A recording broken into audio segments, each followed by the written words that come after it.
যা বেশি করে ফাটাতে হয়। এটা কি বলো তো?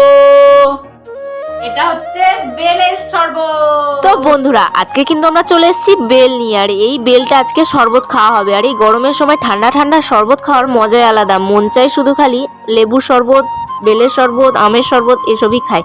আর সেটা যদি বাড়িতে বানানো হয় তাহলে তো কোনো কথাই নেই। এদিকে বেল পানা বানাতে গিয়ে প্রথমেই আমার চামচটা ভেঙে গেছে, মনটা তো একেবারে ভেঙে গেল। জানি না পানা করলে কিরকম হবে। আমি জানি এটাকে তুলবো, চামচ ভেঙে যাবে, আমি কি করে বুঝবো?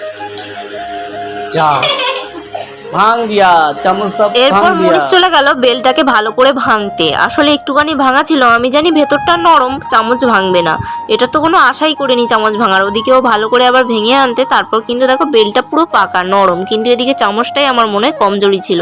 এরপর আমি শুরু করে দিয়েছি বেল মাখার প্রসেস। এই যে চটকাতে শুরু করে দিয়েছি, দেখতেই পাচ্ছ বেলটা আজকে পানা হবে। এরপর দিয়ে দিতে হবে ঠান্ডা ঠান্ডা জল। এই দেখো এরপর কিন্তু আমরা ছেঁকতে লেগে গেছি। আমাদের জন্য বড় ছাঁকনি ছিল না ঘরে, বড় ছাঁকনি হলে বেশি ভালো হয়, কিন্তু বড় ছাঁকনি না থাকায় আমরা ছোট ছাঁকনি দিয়ে একটু বেশি টাইম ধরে আর কি এটা ছাঁকলাম। নাহলে কিন্তু মুখে ওই যে বেলের সসগুলো ওইগুলো কিন্তু মুখের মধ্যে লেগে যাবে। আর এরপর আমাদের বেলের শরবত একেবারে রেডি। আর হ্যাঁ, মাঝখানে কিন্তু বরফে দিয়েছি এর মধ্যে। তো এটা হচ্ছে বেলের শরবত, বেলের পানা। আমরা আজকে খাবো, কে খাবে?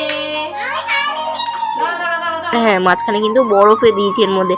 যেহেতু গরমের সময় তাই জন্য বরফ, ঠান্ডা জল এগুলো লাগবেই, নাহলে কিন্তু আরাম পাবে না। উফ, কি যে শান্তি সে আর বলার নয়। গলার ভেতর যেতেই যেন পুরো শরীরটা ঠান্ডা হয়ে গেল।